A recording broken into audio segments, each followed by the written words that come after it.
কলকাতা থেকে মাত্র 3 ঘন্টার দূরত্বে সমুদ্রকে খুব কাছ থেকে উপভোগ করার মতো সেরা ঠিকানার সন্ধান দেব আজ তোমাদের।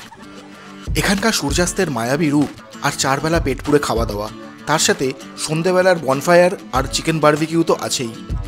নাচ গান হই হুল্লোড় করে দিব্যি কেটে যাবে সারাটা দিন। সাথে উপরি পাওনা হিসাবে থাকছে ম্যানগ্রোভের জঙ্গল। আর এই সব কিছুই যদি পাওয়া যায় মাত্র 900 টাকায়, তাহলে আর দেরি কিসের?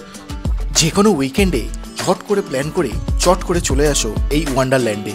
এখানকার সব ইনফরমেশন থাকছে তোমাদের জন্য এই ভিডিওতে।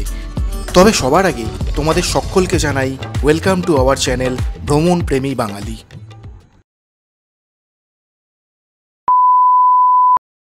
এর আগে অনেকের ভিডিওতেই তোমরা হয়তো দেখেছো সবাই এই জার্নিটা শুরু করেছে শিয়ালদা স্টেশন থেকে, আর আমরা শুরু করব বালিগঞ্জ স্টেশন থেকে। আমাদের বাড়ি থেকে যেহেতু বালিগঞ্জ স্টেশনটা কাছে পড়ে আর শিয়ালদা থেকে নামখানাগামী সব ট্রেনই বালিগঞ্জ হয়ে যায়, তাই আমরা এই বালিগঞ্জ স্টেশন থেকেই আমাদের যাত্রা শুরু করছি। শিয়ালদা থেকে নামখানা যাওয়ার জন্য সারাদিনে প্রচুর লোকাল ট্রেন আছে। আমরা একেবারে ভোরের ট্রেনটা ধরবো বলেই ঠিক করেছি, যেটা শিয়ালদা থেকে ভোর 5টা 20-তে ছাড়ে আর বালিগঞ্জ এসে পৌঁছায় 5:30 নাগাদ।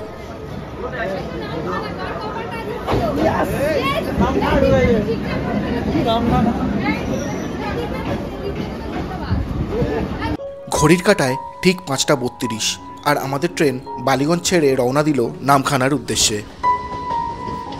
আস্তে আস্তে অন্ধকারের চাদর সরিয়ে সূর্যিমামা উদয় হচ্ছে শহরের বুকে।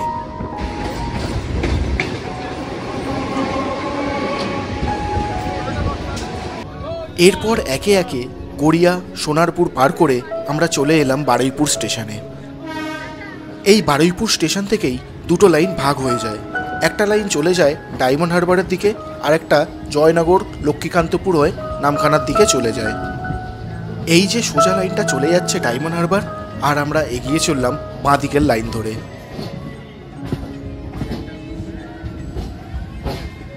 এই ভোরের ট্রেনটায় গেলে তোমরা দুটো সুবিধা পাবে। এক, ভোরের ঠান্ডা হাওয়া খেতে খেতে যেতে পারবে। দুই, ভিড়টাও অনেক কম পাবে। বেলা যত বাড়বে এই ট্রেনের ভিড়ও তত বাড়বে। বেলার ট্রেনগুলো তো এলে বসার সিট হয়তো নাও পেতে পারো। ভোর 5:30-এর ট্রেনে যদি এমন ভিড় হয়, তাহলে পরে কি হতে পারে তোমরাই ভেবে দেখো।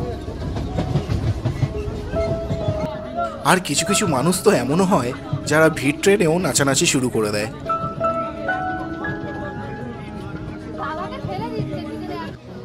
আমাদের সবাই যখন ভিড় ট্রেনে হাসি মজা করতে ব্যস্ত, আমি তখন একাকী দরজার সামনে দাঁড়িয়ে সূর্যোদয়ের অপরূপ শোভা উপভোগ করছি।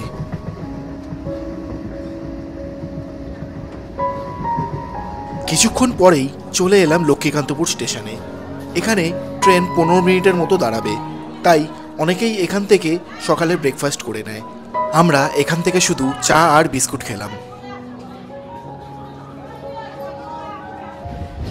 লক্ষ্মীকান্তপুর ক্রস করার পর নামখানা পৌঁছাতে আর বেশিক্ষণ সময় লাগে না।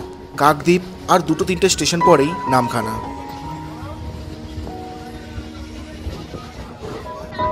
আমরা যখন নামখানা এসে পৌঁছালাম ঘড়ির কাঁটায় তখন 8টা বাজে।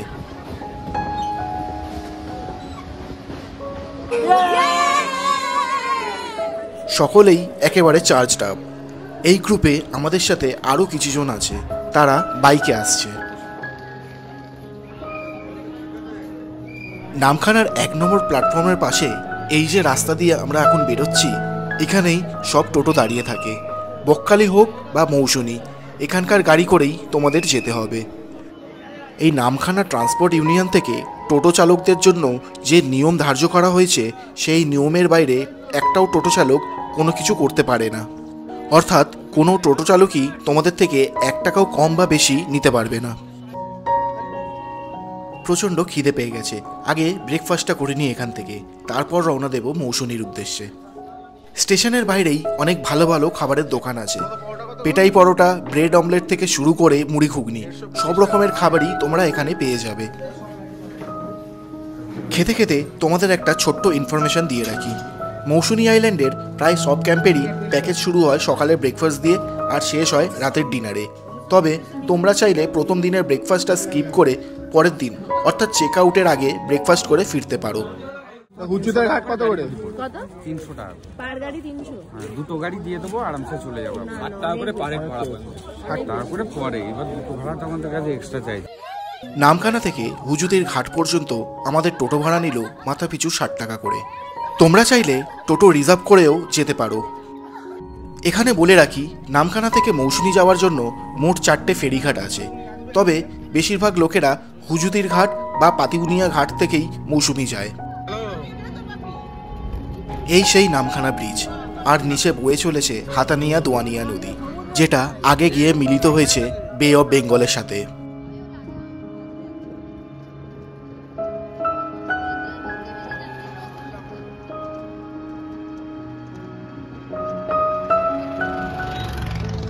এখান থেকে বকখালি মাত্র 24 কিলোমিটার, আর নামখানা থেকে হুজুদের ঘাট পর্যন্ত ডিস্টেন্স 18 কিলোমিটার।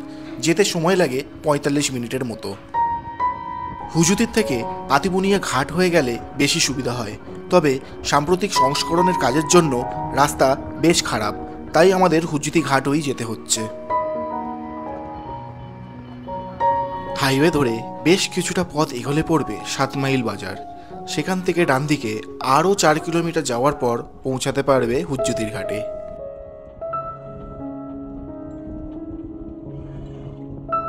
পৌঁছে গেলাম হুজ্জুতির ঘাটে। বেলা বাড়ার সাথে সাথে রোদের তেজও অনেক বেড়েছে। আগে এই ঘাট থেকেই ফেরি পারাপারে টিকিট কাটা হতো, আর এখন ওপারে পৌঁছানোর পর টিকিট কাটতে হয়।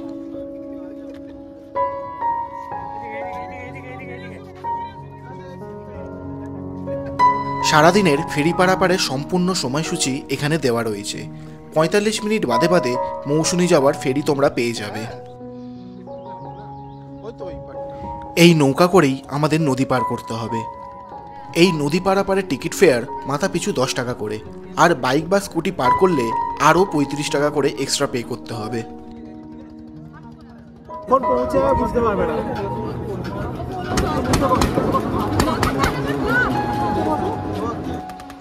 এই নদী পারাপার করতে খুব একটা বেশি সময় লাগে না, ওই 5 থেকে 7 মিনিটের মতো, তবে বেশ খানিকটা সুন্দরবনের ফিল পাবে।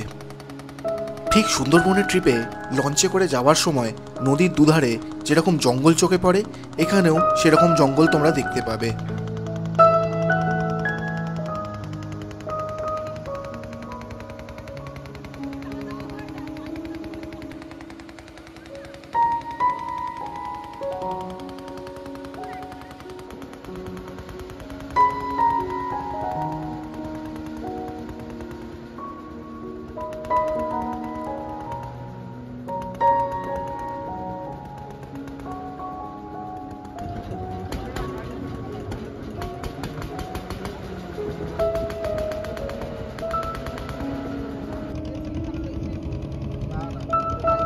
ওপারে পৌঁছে কিছুটা এগোলেই দেখতে পাবে টোটো স্ট্যান্ড।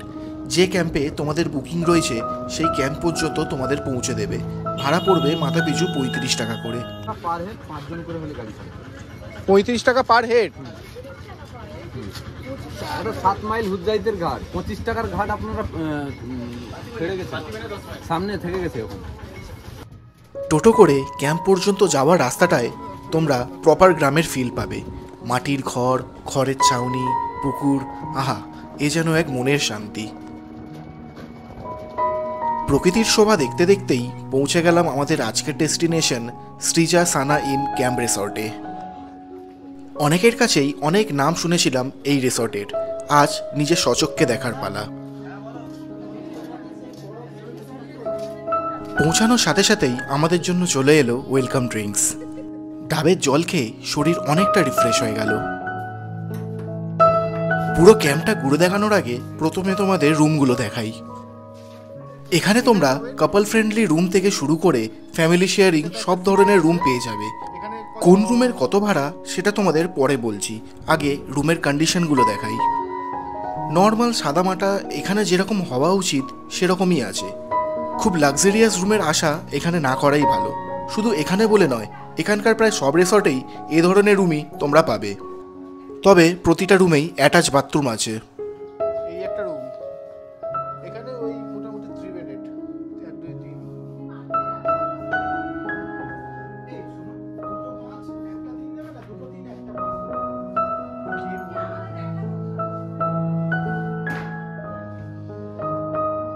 কটেজ ছাড়াও এখানে প্রচুর টেন্ট রয়েছে। ডাবল শেয়ারিং থেকে শুরু করে ফ্যামিলি শেয়ারিং টেন্টও এখানে তোমরা পেয়ে যাবে। টেন্টের ভাড়া 900 টাকা থেকে স্টার্টিং। এই প্যাকেজের সাথে 4 বেলার খাওয়া দাওয়াও ইনক্লুড থাকবে।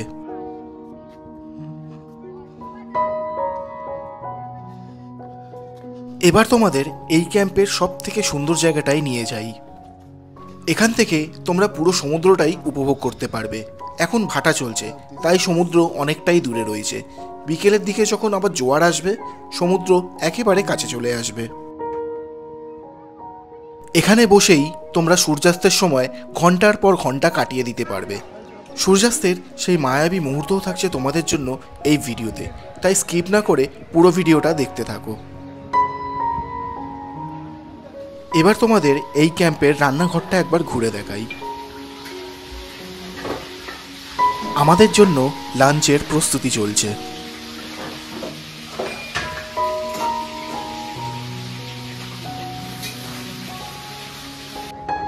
চারপাশে ঝাউবনে ঘেরা এই রিসর্টটা প্রথমবারেই আমার মন কেড়ে নিয়েছে। আমাদের মধ্যে অনেকেই অলরেডি সমুদ্রে স্নান করা শুরু করে দিয়েছে, আর যারা স্নান করেনি তারাও সমুদ্রের জলে পা ডুবিয়ে তাড়িয়ে তাড়িয়ে এনজয় করছে সমুদ্রকে।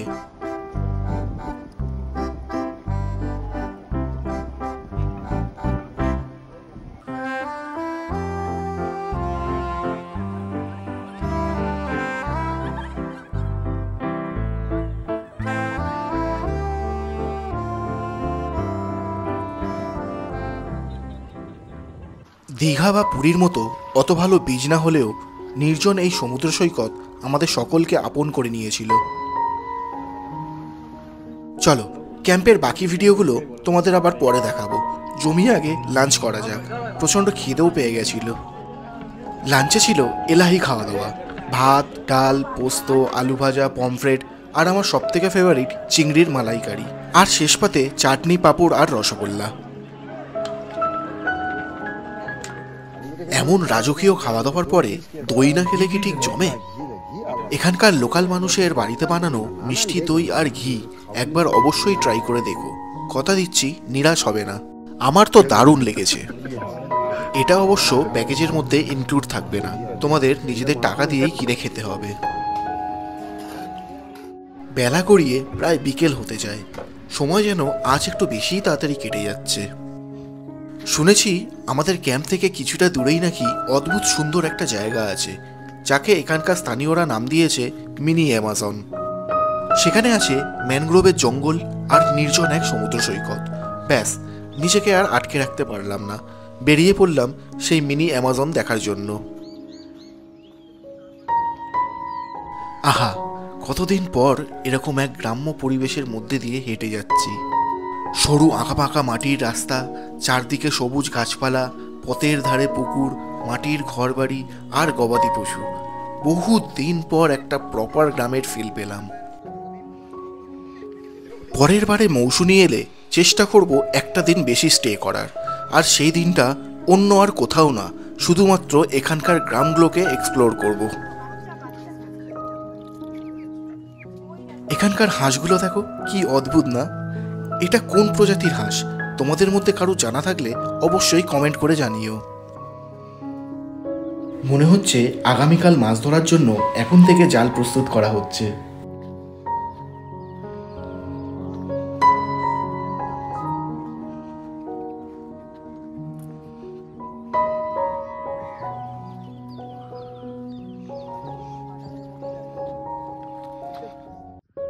এটাই হলো এখানকার সেই বিখ্যাত ম্যানগ্রোভ ফরেস্ট, যাকে স্থানীয়রা ভালোবেসে মিনি অ্যামাজন বলে থাকে। এখান থেকে সি বিচ অনেকটাই দূরে, তবে ভরা কোটালের সময় নাকি এই সমস্ত জায়গাটাই জলের তলায় থাকে। এই যে ন্যাড়া গাছের ডালগুলো তোমরা দেখতে পাচ্ছ, এগুলোই বর্ষার সময় পাতায় ভর্তি থাকে। দিগন্ত বিস্তৃত বালুরাশির মধ্যে যেন ন্যাড়া গাছের ডালগুলো মাথা তুলে আকাশের দিকে তাকিয়ে রয়েছে। এটাও প্রকৃতির এক অদ্ভুত সুন্দর রূপ। ফটোগ্রাফি আর ভিডিওগ্রাফির জন্য এটা এক আদর্শ জায়গা বলা যেতেই পারে। বিয়ের আগে প্রি ওয়েডিং শ্যুটের জন্য অনেকেই তো অনেক জায়গায় সাজেস্ট করে, আজ নয় আমি তোমাদের এই জায়গাটা সাজেস্ট করলাম। একবার ঘুরে যেও, তোমাদের ভালো লাগবে। কিংবা যারা নির্জন বিচে প্রিয় মানুষটির সাথে একাকিত্বভাবে সময় কাটাতে চাও, তারাও বিকেলে সূর্যাস্তের সময় এখানে একবার অবশ্যই আসবে।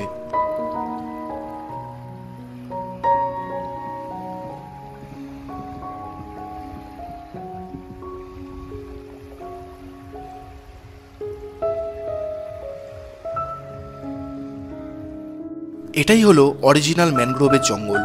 সুন্দরবনের নদীর দুধারে যে হোগলা হেতালের জঙ্গল দেখা যায়, এগুলোই সেই গাছ। মাটি ভেদ করে অনেক সরু সরু শ্বাসমূলও উঠেছে।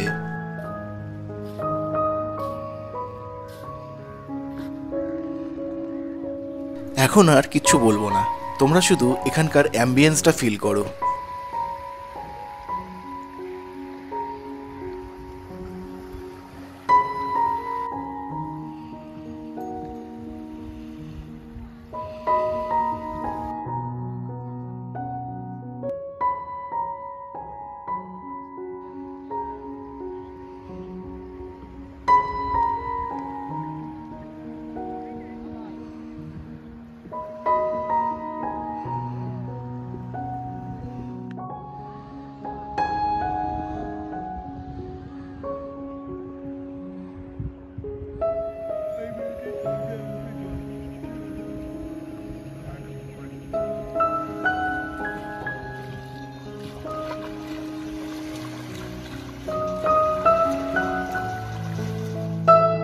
ম্যানগ্রোভ দেখে যখন ক্যাম্পে ফিরলাম, সূর্যি মামার তখন বাড়ি ফেরার সময় হয়ে গেছে।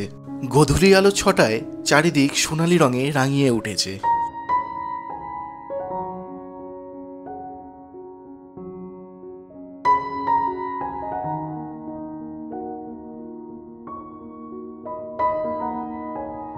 এখন আবার জোয়ারও এসেছে, সমুদ্র জলও ক্যাম্পের মাটি ছুঁয়েছে। সন্ধে নামার সাথে সাথেই মৌসুমী এক অন্য রূপে আমাদের ধরা দিল। রাতের অন্ধকারে সমস্ত ক্যাম্প জ্বলে উঠল রং বেরঙিন আলোয়। চারপাশের গান আর মিউজিকের আওয়াজে শান্ত মৌসুমী যেন হঠাৎই জেগে উঠেছে। চারপাশে প্রচণ্ড জোরে জোরে গান বাজছে, কপিরাইট খেয়ে যাবে, তাই এখানকার অ্যাম্বিয়েন্সটা তোমাদের ফিল করাতে পারলাম না। তবে তোমরা ভিডিও দেখে নিশ্চয়ই বুঝতে পারছো সকালের মৌসুমী আর রাতের মৌসুমীর মধ্যে কতটা ডিফারেন্স রয়েছে।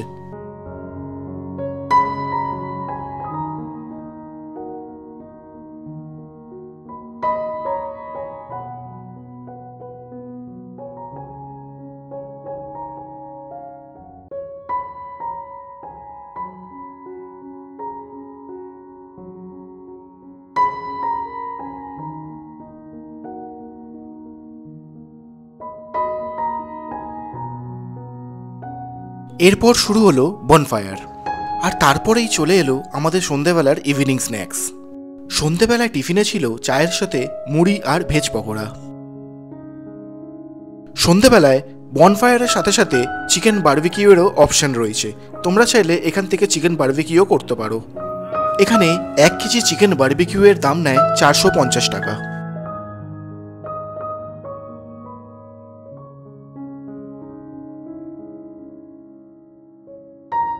নাচ গান হই হুল্লোড়ের মাঝে কখন যে ঘড়ির কাঁটায় 10টা বেজে গেল আমরা কেউই টের পেলাম না। রিসেপশন থেকে জানানো হলো আমাদের ডিনার রেডি হয়ে গেছে। রাতের ডিনারে ছিল রুটি, বাঁধাকপির সবজি আর চিকেন। আর যারা রুটি খাবে না তারা রুটির বদলে ভাত খেতে পারো। এছাড়া ডিনারে চিকেনের বদলে যদি তোমরা মাটন খেতে চাও তাহলে পার হেড 100 টাকা করে বেশি দিতে হবে। গুড মর্নিং ফ্রম মৌসুমী। নতুন একটা সূর্যোদয় দিয়ে নতুন একটা দিন শুরু করছি। এখন আমি যেখানে বসে আছি সেটা ওয়েস্ট ভিউ পয়েন্ট, মানে এখানে সূর্য অস্ত যায় আর সূর্য উদয় হয় ক্যাম্পের ঠিক পেছনের দিক থেকে। এখান থেকে সানসেটটা তোমরা ভালো দেখতে পাবে। আর হ্যাঁ, ভোরবেলায় আমরা এখান থেকে একটা স্পেশাল জিনিস খেয়েছি। সেটা কী জিনিস এতক্ষণে তোমরা নিশ্চয়ই গেস করতে পেরেছো। হ্যাঁ, ঠিকই ধরেছো, খেজুরের রস।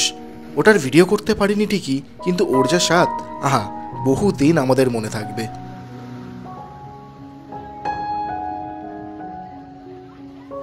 এবার তোমাদের এখানকার রুমের ট্যারিফগুলো একবার বলে দিই। আগেও বলেছি, এখানে তোমরা সব ধরনের কটেজ আর টেন্ট পেয়ে যাবে। তোমরা যেমন গ্রুপ করে আসবে সেই হিসাবে রুম পেয়ে যাবে। এখানে পার পার্সন রেটটা ফুডিং অ্যান্ড লজিং ধরেই করা হয়। কটেজে থাকলে 1200 টাকা করে পার হেড, আর টেন্টে থাকলে 900 টাকা করে পার হেড। আর চিকেনের বদলে যদি মাটন খাও তাহলে পার হেড 100 টাকা করে বাড়বে। আর তোমরা যদি আমাদের চ্যানেলে রেফারেন্স নিয়ে আসো তাহলে 20% ডিসকাউন্ট পাবে।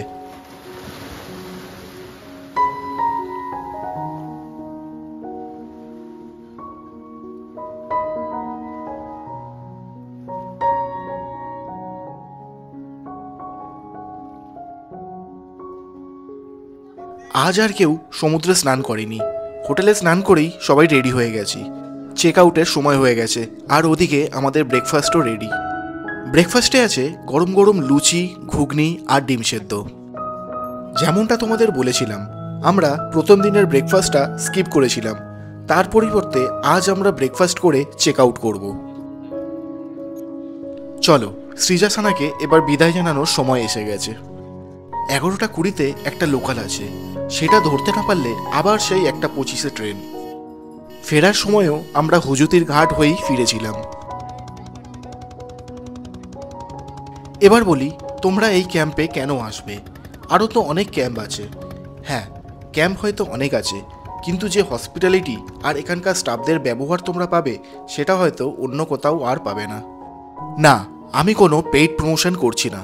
একটা গোটা দিন এখানে থেকে আমি যেটা উপলব্ধি করেছি, যেটা পেয়েছি, সেটাই তোমাদের সাথে শেয়ার করলাম। এবার তোমরাই বলো এই ক্যাম্পটা তোমাদের কেমন লাগলো। ভিডিওটা এখানেই শেষ করলাম। একটা ছোট্ট লাইক করে দিও। ভিডিওটা ভালো লাগলে নিজেদের বন্ধুবান্ধব ও আত্মীয় স্বজনদের মধ্যে শেয়ার করো। আর হ্যাঁ, সাবস্ক্রাইব করতে ভুলো না কিন্তু।